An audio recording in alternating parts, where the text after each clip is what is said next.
Hello, friends, fiends, and fellow UBTubers, and welcome to episode 709 of the Daily Comic and Collectible. Today, the collectible of the day is the Hasbro Toys, Marvel Comics, Marvel Legends series, Quasar action figure.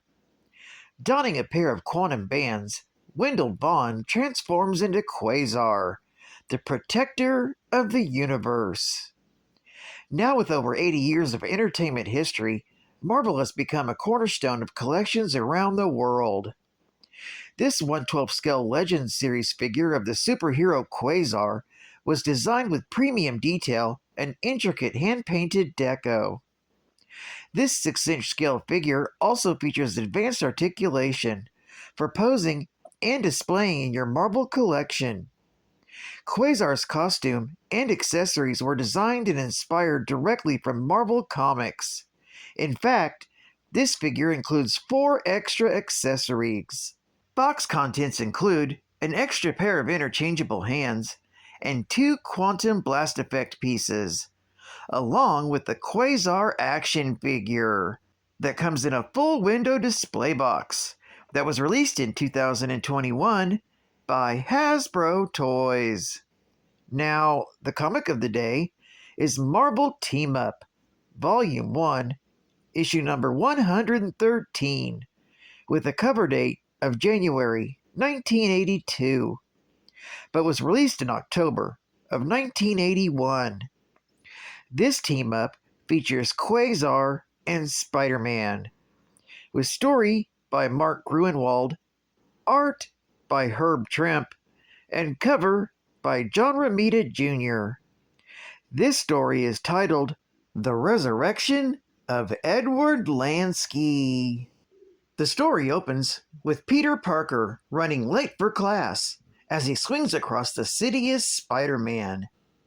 Unfortunately, his spider sense goes off, warning him of impending danger coming from an armored vehicle owned by Project Pegasus. The wall crawler leaps onto the roof to take a closer look. No sooner has he done so, he's confronted by the head of security of Pegasus, the superpowered operative known as Quasar. Quasar produces his credentials and explains that they are in the process of transporting the villain known as THRU, who's still recovering from his last clash with Spider-Man. Satisfied that everything is under control, Spider-Man leaves and Quasar heads off on his own. As the truck drives onward, Quasar's quantum bands begin picking up a strange energy signature nearby, and he decides to go and investigate. The bands bring Quasar to the campus of Empire State University.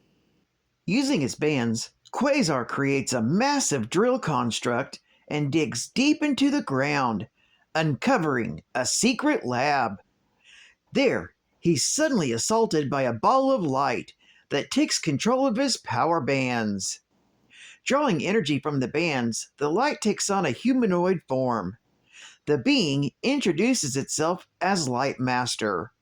The villain explains how during his last clash with Spider-Man, he was turned into a being of pure light, and that now he has formed a bond with the hero's bands. The Light Master informs him that they will be irrevocably joined forever. Meanwhile, not far away, Peter Parker is attending a chemistry lecture when suddenly his spider sense begins going off again. Faking a coughing fit, Peter gets out of class so he can change into Spider-Man and investigate. Out on the campus grounds, Spider-Man is confronted by Light Master, who's drawing power from Quasar's bands. He easily overpowers Spider-Man, and then takes control of Quasar's body to try and escape. Unable to follow after Light Master and Quasar, Spider-Man decides to go back to class and wait for news about them. Meanwhile, Light Master drags Quasar to his former hideout in the Light Bulb Company, in the hopes that he can return himself to his organic form. Unfortunately, once inside, Light Master discovers that his machines have been dismantled and starts trashing the building in a fit of rage. With his anger now subsiding, Lightmaster goes out to procure the equipment he needs to complete his plan. Along the way, Quasar finally comes to and realizes that he's being forced into being an unwitting participant in Lightmaster's crimes. Quasar tries to fight back, temporarily expelling Lightmaster from his bands, but his powers have no effect on him, and Lightmaster eventually reasserts control and continues his robbery spree. Meanwhile, Spider-Man returns to his apartment, exhausted after the week's events, feeling responsible for Lightmaster. He prepares some polarized lenses for his mask and heads out to find his foe. At this point, Lightmaster has finished collecting the components he needs. He recounts how Spider-Man was responsible for his current predicament, and how he was also foiled in his previous attempt at taking control of the mutant known as Dazzler. With the machine prepared, Lightmaster puts his original costume into the device and begins the final stages of his return to flesh. At this time, Spider-Man has arrived to stop the Lightmaster, trashing his machine. The Wallcrawler and Lightmaster come to blows. Though during the fight, Quasar comes back to once more and uses his willpower to cut Lightmaster off from his bands. With his powers dwindling, Lightmaster lashes out at Quasar, but has become so weak, Lightmaster dissipates into nothingness. Spider-Man then catches Quasar up to speed on what was going on, and he's horrified to learn that all Lightmaster hoped to accomplish was restoring his humanity. Quasar then uses his bands to gather the remains of Lightmaster's energy form and reconstitutes his body within his uniform. Lightmaster is furious until he realizes that he's now human again.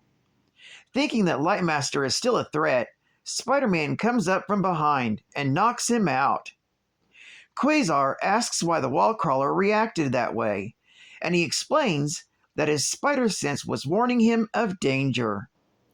After some heated words, Spider-Man leaves Lightmaster in Quasar's care, leaving the two heroes to think about how different they are from one another. This story is continued in Marvel Team-Up, issue number 114. Geek Fact: Lightmaster recounts how a previous battle with Spider-Man led to him being turned into a pure energy form. That happened in Peter Parker, Spectacular Spider-Man, issue number 20, from July of 1978, which led to Dazzler's debacle and his failed attempt to take control of her in Amazing Spider-Man, issue number 203, from April of 1980. Bonus Geek Fact: Peter Parker explains that he's exhausted due to his recent trials and tribulations, specifically his battle with the Vulture in Amazing Spider-Man, issue number 224, with a cover date of January 1982, and then his subsequent battle with Goldbug that same month in Peter Parker, the Spectacular Spider-Man, issue number 62, also from January of 1982. Marvel Hostess Heroes. Captain Marvel in Flee. Bargaining. At the world's largest flea market on a peaceful afternoon. Suddenly, What's that? good grief! It's the giant flea market eating flea! He devoured the Englishtown flea market last month. Run! There's Captain Marvel. He can save us. He's taking stuff off our stands without even bargaining. Knock it off! He's trying to help. Look! Captain Marvel's building a trap! Yeah, but what's gonna make the flea fall for the trap? 3, 2, 1!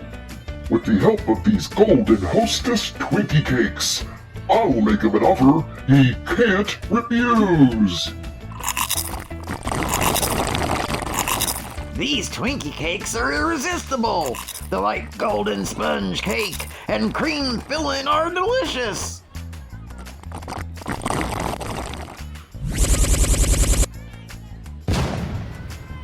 We're saved, thanks to some ingenious flea bargaining and these hostess Twinkie cakes. You get a big delight in every bite of hostess Twinkie cakes. And final geek fact. Wendell Vaughn was born in Fond du Lac, Wisconsin, but raised in Oshkosh. He had served in the U.S. Army with distinction, eventually being promoted to lieutenant. After the Army, he applied to join the Shield Academy. He graduated with full honors, but his record stated that he lacked the so-called killer instinct needed to be a field agent. Assigned to routine guard duty at the Stark International Project, studying the quantum bands, he watched as the bands were field tested by William Wesley, SHIELD's top tech jockey, who panicked when the bands wouldn't come off and disintegrated himself. Not an hour later, the androids sent by the criminal organization AIM staged a raid. Their objective? To steal the alien energy bands. To protect them, Vaughn put them on and learned the fundamentals of their operation under the most hazardous possible conditions. Still, he managed to repulse the AIM invasion, and ultimately, it was his lack of a killer instinct that enabled him to subdue the rampant energies that he had unleashed. His strong showing earned him a place in S.H.I.E.L.D.'s fledgling super agent program, along with Blue Streak, the Vamp, and the Texas Twister. He underwent special training. The program was dismantled when Blue Streak and the Vamp were revealed to be double agents, working alongside the legendary Captain America.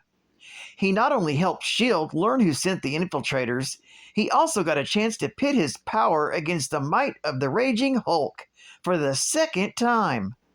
Wendell's S.H.I.E.L.D. credentials landed him a job as head of security at the government's experimental energy facility, Project Pegasus.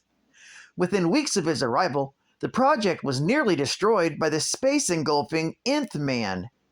It took the combined forces of THRU, Thing, Aquarian, and himself to avert catastrophe.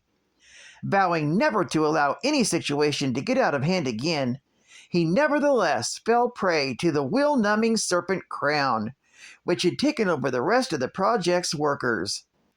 Although a major disaster was again prevented due to outside intervention, Quasar felt that it was negligence on his part that enabled the crisis to occur. Despondent, he tendered his resignation as head of security to the project's director, Myron Wilburn, and would not let himself be talked out of the decision. Dr. Vaughn proposed his son undertake a scientific mission to Uranus to learn the origin of the quantum bands. 4 years and nearly 3 billion kilometers later, he woke up, discovering the remains of the Uranian Eternal's life dome. Quasar encountered Death Urge, who related the story of the Uranians and his role in their deaths. Death Urge then attempted to convince Wendell that he had journeyed all those billions of kilometers, hoping that something would end his failed life. He nearly succumbed to Death Urge's help. However, he was transported to subspace where Eon was waiting. Here, Eon explained that Wendell Vaughn of Earth possessed all the necessary attributes to become the new protector of the universe, a position most recently filled by the late Captain Marvel. Eon appointed him the captain's successor, with his mission to safeguard the universe from the greatest threat that he had ever perceived. Of this threat, only 3 things were known: that the threat would come from space, that it would manifest itself on Earth, and that it would try to slay Eon, to gain the secrets of cosmic awareness. After performing the metamorphic rite of passage, Eon transported Quasar back to normal space, where he easily defeated Death Urge. Well, I'd like to thank you for joining me for another Daily Comic and Collectible, and I hope to see you again Tuesday. This is Cut Fan Comics Man, and I'll catch you on the flip, baby. Over and out.